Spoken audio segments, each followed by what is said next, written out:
എന്താണ് ഒരു നല്ല ഭരണം? എങ്ങനെയുള്ളതാണ് ഒരു നല്ല ഭരണം? ഈ ഒരു സമൂഹത്തെ നമ്മൾ എടുത്താൽ, ഒരു രാജ്യത്തെ എടുത്താൽ, ഒരു സംസ്ഥാനത്തെ എടുത്താൽ 3 തട്ടുകളായിട്ട് നമുക്ക് ജനങ്ങളെ തിരിക്കാൻ സാധിക്കും. 1 സമ്പന്നവർഗം, 2 സാധാരണവർഗം, 3 ദരിദ്രവർഗം.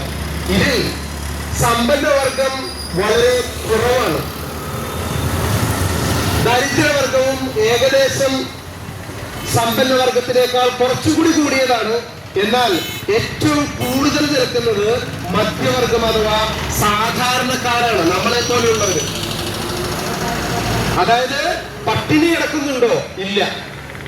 എന്നാൽ നമ്മുടെ കയ്യിൽ സുഭിക്ഷമായിട്ട് ജീവിക്കാനുള്ള മുതലുണ്ടോ? ഇല്ല. ഒരു അസുഖം വന്നു കഴിഞ്ഞാൽ പൊട്ടിത്തകർന്നു പോകുന്ന ബഡ്ജറ്റാണ് നമ്മുടെ. കുടുംബത്തിൽ ഒരാൾക്ക് ഒരു മാരകമായ അസുഖം വന്നാൽ നമ്മുടെ എല്ലാ കണക്കുകൂട്ടലുകളും തെറ്റി. നമ്മുടെ മക്കൾക്ക് നല്ലൊരു വിദ്യാഭ്യാസം കൊടുക്കാൻ, നമുക്ക് നന്നായിട്ട് അവരെ പഠിപ്പിക്കാൻ സാമ്പത്തിക ശേഷിയുണ്ടോ? ഇല്ല. ഇന്ന് നിങ്ങൾ ചിന്തിക്കണം പ്രിയപ്പെട്ടവരെ, എന്തുകൊണ്ടാണ് നമ്മുടെ രാജ്യത്ത് +2 കഴിയുന്ന ഓരോ കുട്ടിയുടെയും ആഗ്രഹം യൂറോപ്പിൽ പോയി പഠിക്കണം, ലണ്ടനിൽ പോയി പഠിക്കണം, ജർമ്മനിയിൽ പോയി പഠിക്കണം, അമേരിക്കയിൽ പോയി പഠിക്കണം? ഓക്കെ, പോയി പഠിച്ചോട്ടെ. പക്ഷേ നിങ്ങൾ മനസ്സിലാക്കാത്ത ഒരു വലിയ സത്യം ഞാൻ നിങ്ങളോട് പറയട്ടെ. ഈ പോകുന്ന ഒരു കുട്ടി പോലും പിന്നീട് തിരിച്ച് നമ്മുടെ നാട്ടിലേക്ക് വരില്ല എന്നുള്ളതാണ് നമ്മൾ അറിയാത്ത ഒരു വലിയ സത്യം.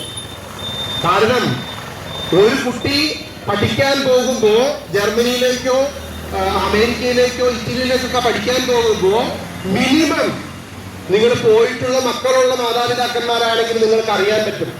അതല്ലെങ്കിൽ ഞാൻ നിങ്ങൾക്ക് തരാം ഇത്തരത്തില് യുവാക്കളെ കൊണ്ടുപോകുന്ന ഏജൻസികളുടെ ആയിരക്കണക്കിന് നമ്പറുകൾ. ഒരു കുട്ടി ഇവിടെ നിന്ന് ഒരു ഉയർന്ന വിദ്യാഭ്യാസത്തിന് വേണ്ടി പോകുമ്പോ ആ കുട്ടിക്ക് ആ കുടുംബം ചെലവാക്കുന്നത് മിനിമം 15 മുതൽ 30 വരെ ലക്ഷം രൂപയാണ്. ഒരു സാധാരണക്കാരന്റെ വീടും പറമ്പും വിറ്റാൽ പോലും ഒരു 10 ലക്ഷം രൂപയിൽ കൂടുതൽ കിട്ടില്ല. കടവും ലോണും വിദ്യാഭ്യാസ ലോണും എടുത്തിട്ടാണ് ഇന്ന് ചെറുപ്പക്കാര് ഒരു വലിയ സ്വപ്ന ലോകമായിട്ടുള്ള യൂറോപ്പിലേക്ക് പോകുന്നത്. ഇനി ഇവിടെ ജോലി ചെയ്യാൻ മടി കാണിക്കുന്ന ചെറുപ്പക്കാര് പലരും യൂറോപ്പിൽ ജോലി ചെയ്യുന്നത് എങ്ങനെയാണെന്ന് നിങ്ങൾക്കറിയാമോ? അവിടുത്തെ കെയർ ഹോമുകളിൽ അവിടെ പ്രായമായിട്ട് കിടക്കുന്ന കിടപ്പ് രോഗികളായ അച്ഛനമ്മമാരുടെ മലമൂത്ര വിസർജനം എടുത്ത് അവരെ കഴുകി വൃത്തിയാക്കുന്ന ജോലിയാണ് പാർട്ട് ടൈം ആയിട്ട് അവിടെയുള്ള 90% ചെറുപ്പക്കാരും ഇവിടുന്ന് പഠിക്കാൻ പോകുന്നവർ ചെയ്യുന്നത്. അങ്ങനെ പണിയെടുക്കുക കൂടി ചെയ്താൽ മാത്രമേ അവരുടെ പഠനത്തിനുള്ള വക കണ്ടെത്താൻ സാധിക്കുകയുള്ളൂ. വീട്ടിൽ നിന്ന് കൊടുക്കുന്ന ഈ പൈസ കൂടാതെ അവിടെ ചെന്ന് അവിടെയുള്ള വെള്ളക്കാരുടെ മദാമ്മമാരുടെയും സായിപ്പുമാരുടെയും മലമൂത്ര